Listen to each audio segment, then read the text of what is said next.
दोस्तों, सबसे पहले आप लोगों को बहुत सारा थैंक यू, क्योंकि आप लोगों ने मेरी पहले की वीडियो को बहुत सारा प्यार और बहुत सपोर्ट किए हो। आप लोगों ने बहुत सारा कमेंट किए थे प्राणायाम मेडिटेशन के बारे में वीडियो बनाओ। आखिर क्या है ये प्राणायाम मेडिटेशन? सब लोग इसको ही क्यों बोलते हैं? आप कोई काम करो तो प्राणायाम करो, कुछ जानना है तो प्राणायाम करो, मतलब कुछ भी करना है तो पहले प्राणायाम करो। तो सबसे पहले जानते हैं प्राणायाम है क्या। तो सिंपल शब्द में कहूँ तो मेडिटेशन स्टेप में बैठकर अपनी सांसों पर ध्यान देना, मतलब जब आप अपनी सांसों को अंदर की तरफ ले रहे हो तब ध्यान देना, और जब आप अपनी सांस को बाहर की तरफ छोड़ रहे हो तब आप अपनी सांसों पर ध्यान देना। इसको ही प्राणायाम कहते हैं। अब आप सोच रहे होंगे सांसों पर ध्यान देने से क्या फायदा होगा, तो सुनो। आप अपनी लाइफ में हो रही घटनाओं को कंट्रोल कर सकते हो। आप अपनी सैडनेस को कंट्रोल करके खुश हो सकते हो। आप अपनी किस्मत को चमका सकते हो। आप कुछ भी कर सकते हो। आपको जैसा आपका माइंड बनाना है आप वैसे कर सकते हो।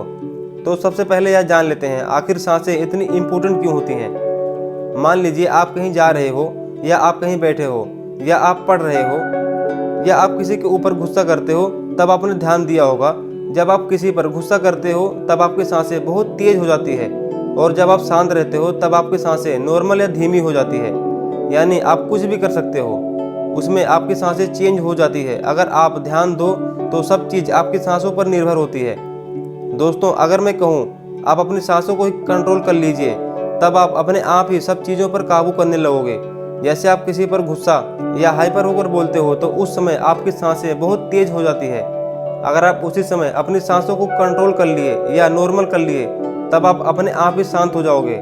आप चाह कर भी गुस्सा नहीं कर पाओगे, लेकिन जब आप बहुत ज़्यादा हाइपर या गुस्से में होगे उस समय आप अपनी सांसों को कंट्रोल नहीं कर पाओगे, क्योंकि आपकी सांसों की फ्रीक्वेंसी बहुत हाई हो गई होती है, जिससे आप तुरंत सांसों को नॉर्मल नहीं कर पाओगे। इसलिए आपको सांसों की प्रैक्टिस करनी चाहिए। आपको मेडिटेशन स्टेप में बैठकर अपनी सांसों पर ध्यान लगाना चाहिए, जिससे आप अपनी सांसों को किसी भी सिचुएशन या किसी भी परिस्थिति में कंट्रोल करके जैसे चाहो वैसे कर सकते हो। मान लीजिए आप कहीं इंटरव्यू देने जाते हो या कहीं नई जगह जाते हो, तब आप घबरा जाते हो और आपकी हार्ट बीट बहुत तेज हो जाती है, जिसके कारण आपकी सांसों की फ्रीक्वेंसी बहुत हाई हो जाती है, क्योंकि उस समय आपके मन में बहुत सारी चीज़ें आने लगती हैं, जिससे आपका कॉन्फिडेंस लो हो जाता है। अब आपको एक टेक्निक बताता हूँ। जब आप मस्ती में कहीं घूम रहे होते हो, या जब आप खुश होते हो, या एकदम कॉन्फिडेंस में होते हो, तब आप अपनी सांसों को देखो यह किस फ्रीक्वेंसी में चल रही है, मतलब ज़्यादा तेज चल रही है या स्लो चल रही है, या जैसे भी चल रही है आप देखो। अब आप कहीं इंटरव्यू देने जाते हो, अगर आप वहाँ पर नर्वस होने लगो तो सोचिए जब आप खुश रहते हो या एकदम हाई कॉन्फिडेंस में होते हो तब आपकी सांसों की फ्रीक्वेंसी क्या होती है, या आप किस तरह से सांस ले रहे होते हो। अब आपको अपनी सांसों की फ्रीक्वेंसी को चेंज करके नॉर्मल में लाना है, जिससे आपका कॉन्फिडेंस बहुत हाई हो जाएगा। फिर आपका डर निकल जाएगा और आप हमेशा कॉन्फिडेंस में रहने लगोगे, क्योंकि आप अपनी सांसों को समझने लगोगे, आप कंट्रोल करने लगोगे। आप जितना ज़्यादा प्राणायाम की प्रैक्टिस करोगे आपको उतना ही ज़्यादा फायदा होने लगेगा, क्योंकि अभी तो आप छोटी छोटी चीज़ों पर कंट्रोल कर पा रहे हो, कुछ समय बाद बड़ी बड़ी चीज़ों पर भी कंट्रोल करने लगोगे। दोस्तों, ये प्राणायाम कोई आम मेडिटेशन नहीं है।